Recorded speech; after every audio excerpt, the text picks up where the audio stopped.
नमस्कार दोस्तों, मेरा चैनल कथा भक्ति सागर में आप लोग का स्वागत है। आज हम देवशयनी एकादशी व्रत की कथा सुनेंगे। धर्मराज युधिष्ठिर बोले कि हे भगवान, आषाढ़ मास के शुक्ल पक्ष की एकादशी का क्या नाम है? उस दिन कौन सा देवता की पूजा होती है तथा उनकी क्या विधि है, सो विस्तार पूर्वक बताएं।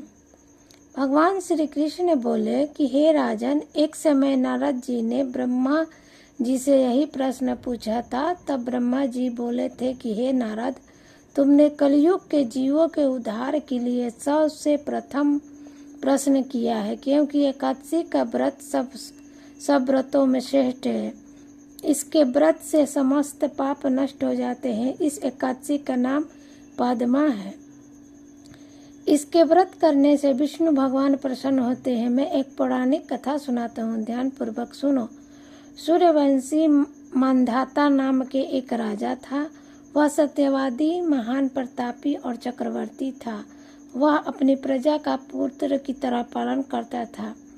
इसकी समस्त प्रजा धन्य धान से परिपूर्ण थी और सदैव सुख पूर्वक रहती थी। उसके राज्य में कभी अकाल नहीं पड़ता था। एक समय राजा के राज्य में अकाल पड़ गया। प्रजा अन्न की कमी के कारण अत्यंत दुखी रहने लगी। राज्य में यज्ञ होने बंद हो गए। एक दिन प्रजा राजा के पास जाकर प्रार्थना करने लगी कि हे राजन, समस्त विश्व की सृष्टि का मुख्य कारण वर्षा है। इसी वर्षा का अभाव से राज्य में अकाल पड़ गया है और अकाल से प्रजा मर रही है।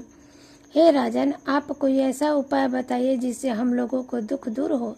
इस पर राजा मानधाता बोले कि आप लोग ठीक कह रहे हैं। वर्षा के न होने से आप लोग बहुत दुखी हैं। राजा के पापों के कारण ही प्रजा को दुख भोगना पड़ता है। मैं बहुत सोच विचार कर रहा हूँ, फिर भी मुझे अपना कोई दोष नजर नहीं दिखाई दे रहा।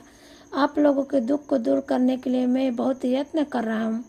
ऐसा कहकर राजा मानधाता भगवान की पूजा कर कुछ मुख्य व्यक्तियों को साथ लेकर वन को चल दिए। वहाँ पर ऋषियों के आश्रम में घूमते घूमते अंत में ब्रह्मा जी के पुत्र अंगिरा ऋषि के आश्रम में पहुँचे। उस स्थान पर राजा रथ से उतर कर आश्रम में आए और वहाँ मुनि अभी नित्य कर्म से निवृत्त हुए थे कि राजा ने उनके सम्मुख प्रणाम किया और मुनि ने उनको आशीर्वाद दिया। फिर राजा से बोले कि हे राजन, आप इस स्थान पर कैसे पधारे हैं, सो कहिए। राजा बोले, हे महर्षि, मेरे राज्य में 3 वर्ष से वर्षा नहीं हो रही, इसे अकाल पड़ गया और प्रजा दुख भोग रही है। राजा के पापों के प्रभाव से ही प्रजा को कष्ट मिलता है, ऐसा शास्त्रों में लिखा है। मैं धर्मानुसार राज्य करता हूँ, फिर भी यह अकाल कैसे पड़ गया, इसका मुझे अभी तक पता न चल सका। अब मैं आपके पास इसी संदेश की निवृत्ति के लिए आया हूँ। आप कृपा करके मेरे इस संदेश को दूर कीजिए और प्रजा के कष्ट को दूर करने का कोई उपाय बताइए।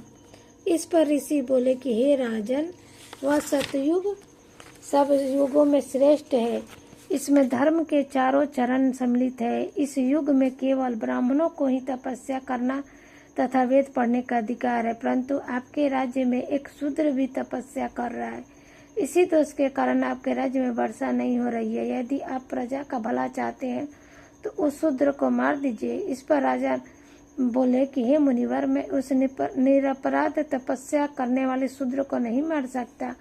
आप इस दोष को छूटने का कोई और अन्य उपाय बताइए। तब ऋषि बोले कि हे राजन, यदि तुम ऐसा चाहते हो तो आषाढ़ मास के शुक्ल पक्ष की पद्मा नाम की एकादशी का विधि पूर्वक व्रत करो। इस व्रत के प्रभाव से तुम्हारे राज्य में वर्षा होगी और प्रजा सुख भोगेगी, क्योंकि इस एकादशी का व्रत सिद्धियों को देने वाला है और उपद्रव को शांत करने वाला है। मुनि की इस वचन को सुनकर राजा अपने नगर को वापस आया और विधि पूर्वक पद्मा एकादशी व्रत किया। उस एकादशी के प्रभाव से राज्य वर्षा हुई और मनुष्य को सुख पहुँचा। इस एकादशी को देवशयनी एकादशी भी कहते हैं। इस व्रत के करने से विष्णु भगवान प्रसन्न होते हैं।